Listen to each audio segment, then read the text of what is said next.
Good morning, everyone. Good evening, good afternoon, wherever you are. And welcome to this week's weekly energy boost. My name is Elisheva, and I am here with Eitan on this new moon of Sagittarius. We're leaving Scorpio behind, and we are delving into a deeper discussion about perception versus reality.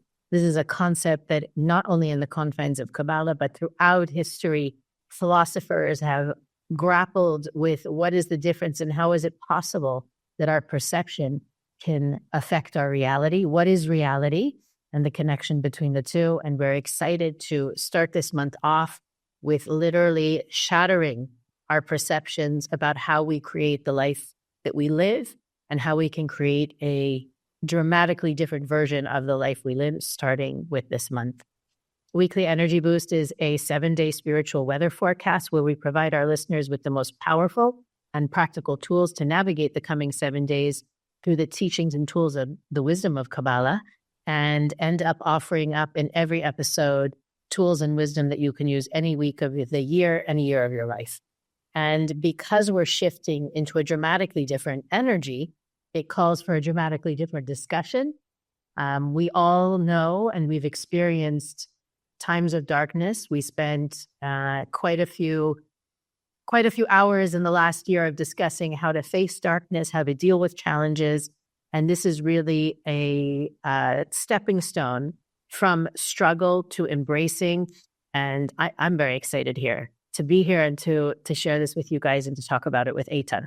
So Eitan, being that the energy of the month of Sagittarius, the month of Kislev, has this expansive energy, right? Being ruled by the planet Jupiter, the planet of spirituality, of innovation, of creativity.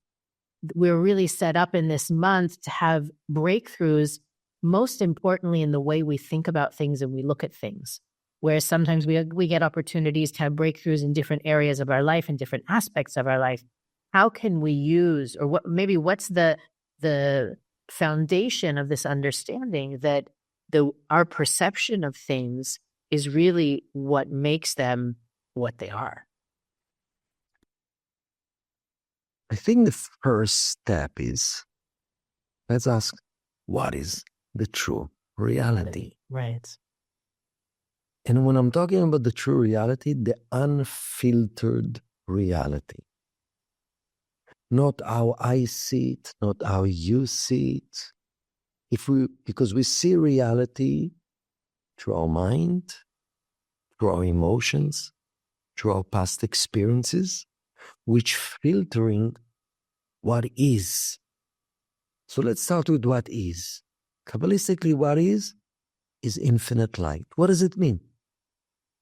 Infinite blessing, infinite abundance, infinite life, immortality, infinite oneness, infinite love, infinite joy, infinite inspiration, infinite flow. So how come I don't experience it?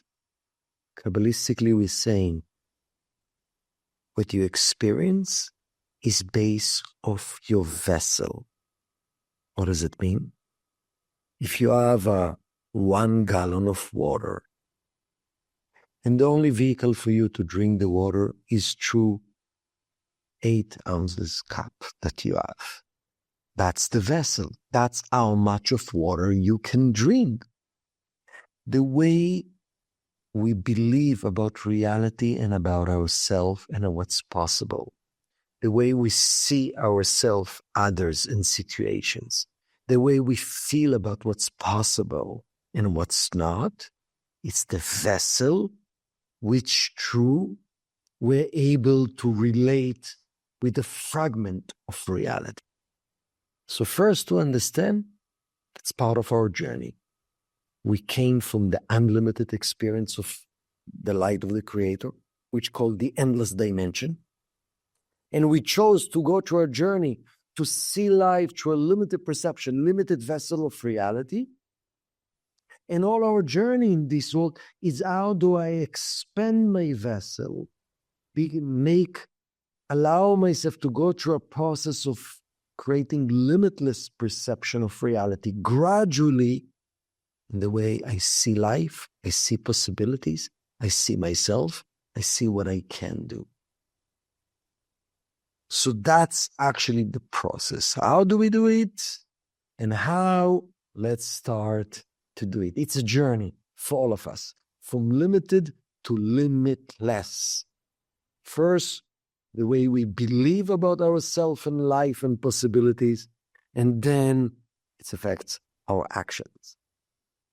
So, in other words, we come, or as a product of our upbringing, our culture, our, society, we have all these different components from which we get feedback about what is not only real, but what's important, right? I talk to so many people who say, I was raised to believe this, or I was raised to think that doing this is the most important thing. And then they reach a certain age and they realize that that's not in alignment with them. Meaning there's parts of our perception that are, for lack of a better way to describe it, forced on us. So we don't question those necessarily. And there's part of our perception that we choose, right? So I think that when, we teach in the first class of Kabbalah 1 that what we perceive of reality, it's funny, we say it's only 1% of the true reality. Science says it's even less, by the way. If I remember right, the human eye, forget about ears, which maybe are a more sensitive medium or sense, the human eye can only perceive something like 0.0035 of what information is available. That statistically or scientifically should show us that even what we can grasp about what's going on is such a sliver of what's actually there. And we always talk about how hindsight is 20/20, right? That 5 years later, 10 years later, you look back on a really difficult time and you say, well, I wouldn't change it for the world because it made me who I am today. What is it about our perception that prevents us from seeing the goodness now in what appears to be difficult or dark? And that's always something that I've asked. Like, if I believe that at the end it will be good, why can't it be good right now? Why can't I feel the goodness right now? I think that's a struggle all of us going to, and that's the purpose of life, because we have two sides to us. We have unlimited soul. And what is our soul? It's the higher consciousness within us that it's limitless, that capable to be a channel, a conduit, to bring energies from above and to manifest it in an unlimited way down here. So just a little exercise. Think about it, everybody that is listening now. Think about something that you're proud of yourself that you're doing, or you're adding value. It can be small, it can be big, it can be being a parent, it can be helping people, it can be a talent that you're expressing. That if you go back 10 years ago, 20 years ago, 30 years ago, maybe some of you are too young, but you couldn't imagine it's possible that you can do it.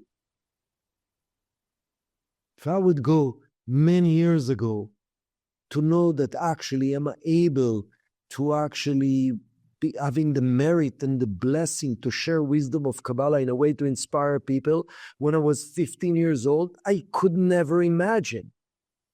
I would be frightened about this process. Actually, I was part of scouts. I remember in my time with 40 people. Out of the 40 people, only 2 people were afraid to be a teacher, and one of them is myself. At the age of 16, I remember. So you cannot, so where did it come from? This magical thing that you're already doing, which is only a fraction of the unlimited self, from our soul. And that's part of the journey of life. Because the Creator is unlimited. And any times we are fixed in limited beliefs and even limited goals.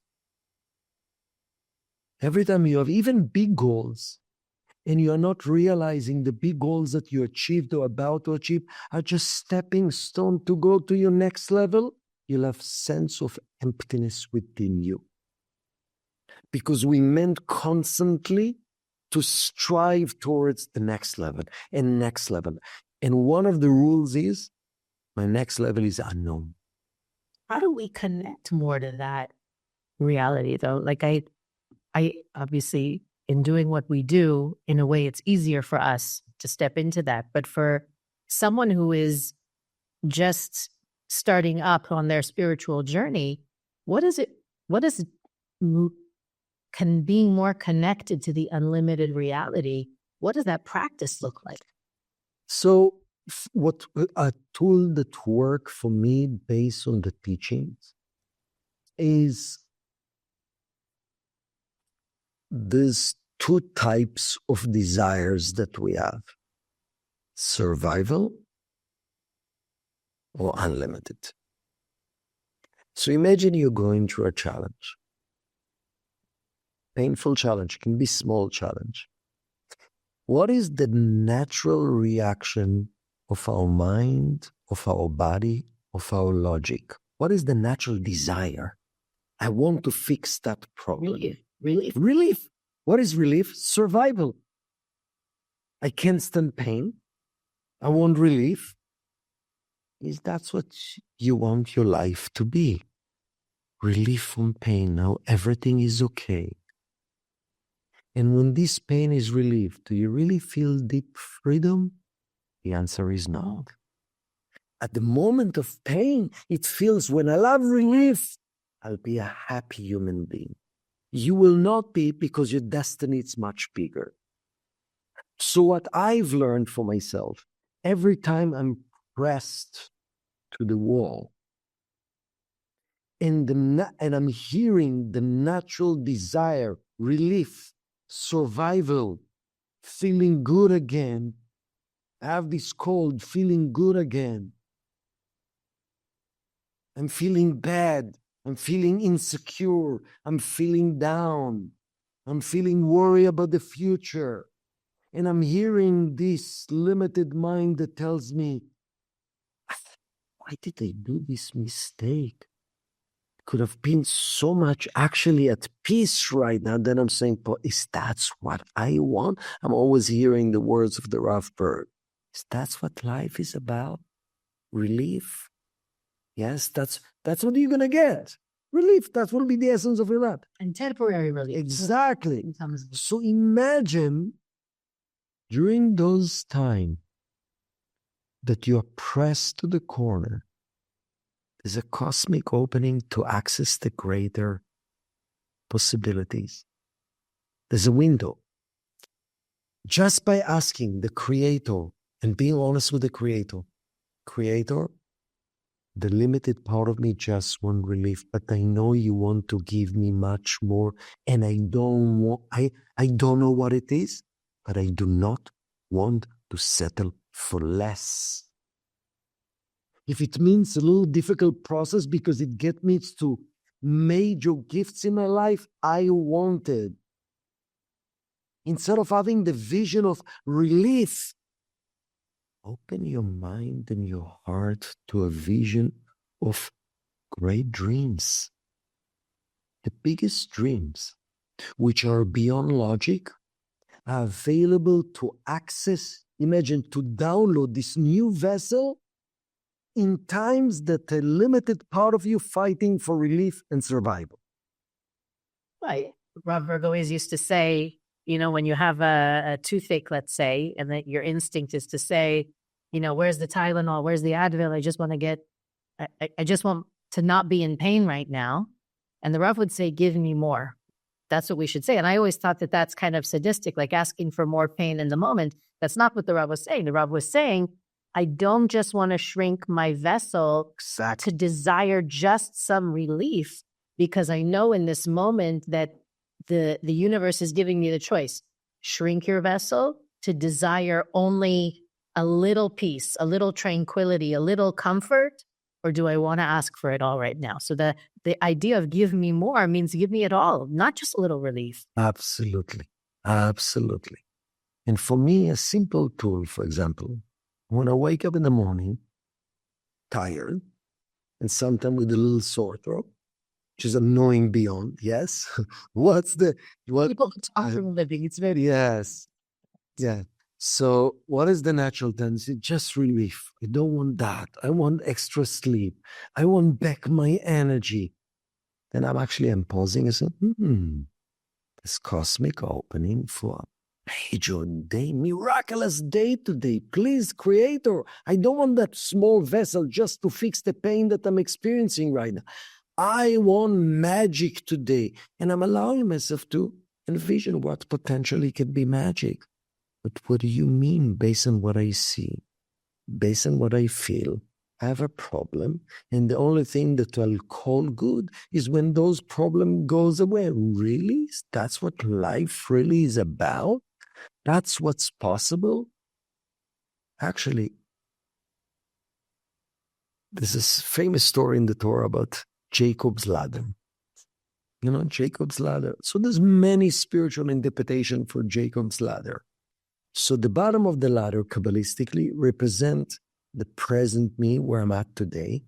And the top of the ladder represent elevation to my unlimited potential that I cannot envision. A lot of people think, envision the goal. I cannot envision, actually. So imagine, every time you're going through a moment of dark, uncertainty, fear, which the natural tendency is to settle for less and just to ask for relief, the Creator is handing you a ladder to climb. Ladder means to access greater glimpse of your potential. Darkness, ladder. You climb. How do I climb? You don't need to know. Shifting your mind and your attitude, not just mind, because it has to be combined of thoughts and feeling, trusting the next level, trusting the Creator, trusting the light. It's not just intellectual and thoughts, it's thoughts that translated also to energy of hope, energy of desire, energy of belief in the possibilities. I'm listening to what you're saying, and I'm thinking that we also do this shrinking of the vessel in very small and subtle ways, not just in the I'm dreaming big or I'm facing major chaos, but even, two people are having a conversation. It can be, two people working together on a project. It can be a husband and wife, a couple, of whatever. And you're listening to the other person and you're thinking, not going to work. Your vision is it's too out there, or it's not, how's that going to help? And I found myself in a conversation like this just a couple of days ago. And one of our colleagues was very excited about something. Let's say it was a recipe that I tried to cook and it didn't turn out so good. And now she's excited about the recipe. So I'm saying, we invested a lot of energy in that, and I'm not sure. And then I realized that my perception of how to get from here to there was one thing. And why would I want to stand in the way of whatever vision, or even sometimes it's not a vision, it's a sense of potential, a sense of growth, a sense of opportunity. And it's not always even tangible. It just is this almost craving to create or to access something new or different. And I realize in my own way, I'm trying to get her to settle for less, not to shoot so high, not to be so optimistic. I feel like we do this to ourselves. I got excited before, I invested my time and energy before. I'm not going to do that this time. That bitterness or cynicism sometimes sets in when we push towards something or make an effort towards something, and then reality shows us dead end, or reality shows us waste of time. And that's something that I personally love working on in my own journey, is that perception of waste of time. And the idea that even my effort and the energy that I'm putting in towards something, and this to me has a lot to do with my perception of what's possible, working on something, putting hours and hours into something that actually doesn't manifest and doesn't see the light of day. That energy isn't lost, even if that actual thing that in my perception was the goal or the target or we worked on many things over the years that it was exciting. And then it also, either it led to something else or it didn't actually move forward. To recognize that my energy and my attitude, like you said, it's not lost. Just because the fruit didn't grow on this tree doesn't mean that the energy won't manifest somewhere else. And I feel that shrinking of the vessel happens when we look back and we say, well, that didn't work that time. Or I tried with that person, there was nobody home. Or I made the effort to move I put the table over there once and it kept getting in the way. Don't put it there. That we have this sort of shrinking that happens from negative experience. And for whatever reason, we allow it to dictate the future. Mm. And I think one of the gifts that Sagittarians have is this kind of this ability to not see reality in any kind of structure or box, to really be excited about the opportunity actually to prove someone wrong. That I'm saying, we tried, I don't think it's going to work. The Sagittarian energy is actually looks at that statement and says, let's see. And that attitude of let's see, I don't know where I read it. I took it from a book at some point in my life. Let's see. It's so powerful because it means, I think I know, it's acknowledging I have experience, I have time, I have the hours in my life that there is value in that, but I'm also open. And I say it to my kids all the time. They probably get so annoyed that I'm not giving them a yes or no answer, because the fact of the matter is that a lot of those, the details that make up a life, they aren't set in stone. And you can make all the plans in the world, where am I going to go on vacation, or what this event is going to look like. You never know. And I feel like the ease and flexibility of let's see, or, who knows, or that openness, you really have to train your brain to think that way, to not slam the door, to not shut out the possibilities. And I think you can even practice it as you're watching the news or listening to someone else tell you, you're listening to your friend or your partner tell you about something, and you notice that you're kind of closing off from possibility or from potential. Remind yourself, let's see, so that you little by little take the experience and don't use it to close things off, but rather to open them up.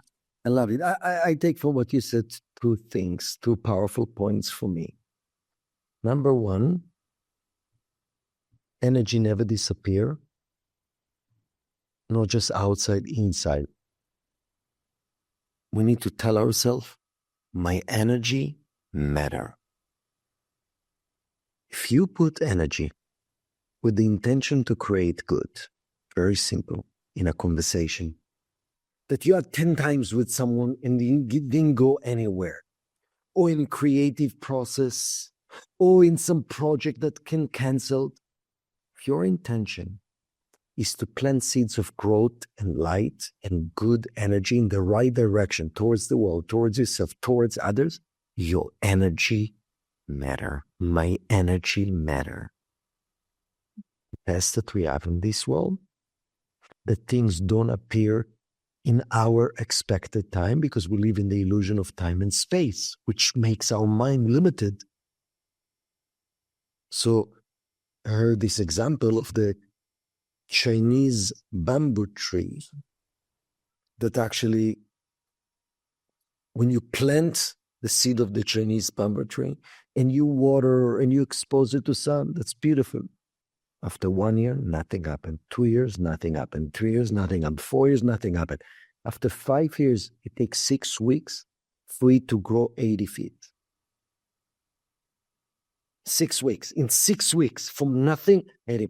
So what does it mean? That's very often life. Thinking unlimited about energy you injected, about dreams, about shifted perception, doesn't matter. Cause and effect. That's what spiritual strength is about. Are you okay to maintain belief in the seed that you planted and the water that you injected and the good energy that you put unlimited without being disappointed you don't get it right away? So that's one point that I love. Second point that I love is other people. This psychological experiments that indicate when you believe in someone, it makes a difference. When you believe they can do it, there's actually an experiment that people told the teacher, this student is genius. Please pay attention. And they did better than the entire class. Because she believed, she didn't speak with that. She believed they did because she believed this genius and he was not, was average IQ, actually. So actually believing in the unlimited of someone helped them to blossom, because at the end of the day, we all came from one soul. And while we're not here to be needy and dependent, but we are interdependent and we are affected by each other's energy. Actually, real love between two people. Parents to the children, children to the parents, marriage, true friendships, is one of them. Real love means believing in the unlimitedness of the other person, even though they showed me wrong 10 times. Yeah. I think that's, someone once said that it's only a waste of time if you believe it was a waste of time. Like you're the deciding. So what you said before, exactly. Your intention was goodness. That energy, that allows the energy to contribute to something else, even if it's not the final outcome that you intended. Exactly. Love it. And I'm excited for us for this month, for the unlimited possibilities and the support that we have to shift our perception about what's true, what's important, what's necessary. And let's just say the possibilities are unlimited. Weekly Energy Boost is available on all podcast platforms, Facebook, Instagram, and YouTube. You can follow us there for additional content to support you in living what we talk about every week. You can also go to weeklyenergyboost.com to search our archives, send us a message, read about the things that we think are important for our listeners to know about, and to support our podcast by donating. But always, the greatest support you can show is by sharing these episodes with people. The more people you share it with, the more light, the more limitlessness is in the world. And we'll see you next time on the Weekly Energy Boost.